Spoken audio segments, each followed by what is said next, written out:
In addition to the basic definition of voluntary consent, the Criminal Code of Canada also outlines 5 scenarios where consent can't be obtained. Point number 1 says that consent can't be obtained if someone else says yes.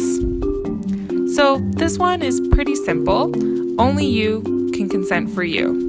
Your friends can't consent for you, your partner can't consent for you, and your family can't consent for you. Only you can consent for you. The second point of consent says that consent can't be obtained if there is an abuse of a position of power, trust, or authority.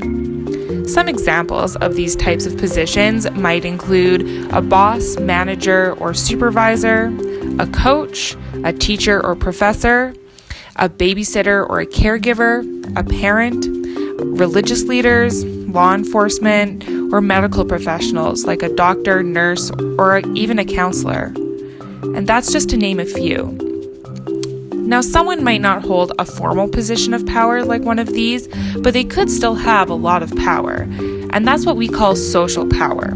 That can look like someone having money or access to other resources like transportation or shelter, or even popularity or celebrity. No matter the type of power someone has, they can't abuse that position of power, trust, or authority to get someone to engage in sexual contact with them. The third point of consent says that consent can't be obtained if someone says no or implies no through their words or their behaviors.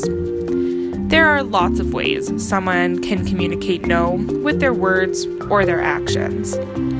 Someone might communicate a no directly by saying something like "stop," "not right now," or "I'd rather wait."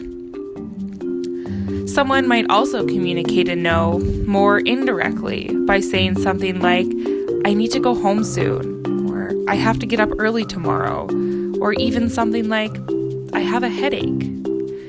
Someone might communicate a no without saying anything at all, by doing something like moving away, crossing their arms, looking down, ignoring someone, pushing them away, or even freezing up and not doing anything at all. Any sign that someone isn't interested or is uncomfortable, whether it's direct or indirect, through words or actions, are all clear no's, and they mean that we need to stop what we're doing and check in with our partners. The fourth point of consent says that consent can't be obtained if someone is unable to give consent, whether that's because they are unconscious, sleeping, or incapacitated from alcohol or other drugs. Now, most people get that you can't consent if you're sleeping or unconscious, but lots of people do have questions about consent and alcohol. Lots of us have probably seen someone who's incapacitated from drinking and can recognize what too drunk looks like. So that person is usually stumbling around, slurring their words, acting out of character, maybe vomiting, or even passing in and out of consciousness. If someone is too drunk, then they are not able to give consent. And the responsibility to make sure that there is consent rests with the person pursuing sexual contact. So, if that person wants to hook up with someone who has been drinking, then they need to make sure that that other person is not too drunk to give consent. And this responsibility does not change even if the person pursuing sexual contact has also been drinking. If they have been drinking, then they need to make sure that they are sober enough to tell if the person they want to hook up with is sober enough and able to consent. The bottom line is, if you can't be 100% sure that the person that you want to hook up with is sober enough to consent, then you need to wait before you do anything with that person.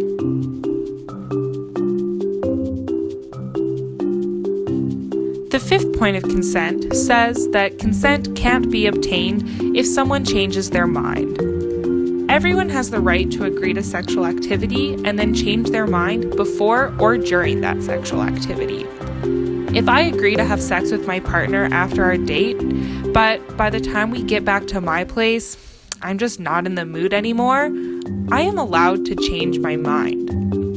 A yes at the start of the night does not equal a yes at the end of the night. And someone always has the right to change their mind, even in the middle of sex.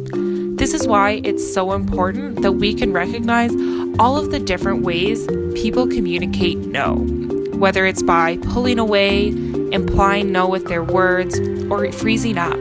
Because if we see that the person we're with is uncomfortable, that means that we need to check in with them and stop if they want to stop. So if these 5 points seem like a lot to remember, here are 4 simple things that you do need to remember about voluntary consent. It's mutual, it's enthusiastic, it's freely given, and it's ongoing. And if it's not those 4 things, it's not consent.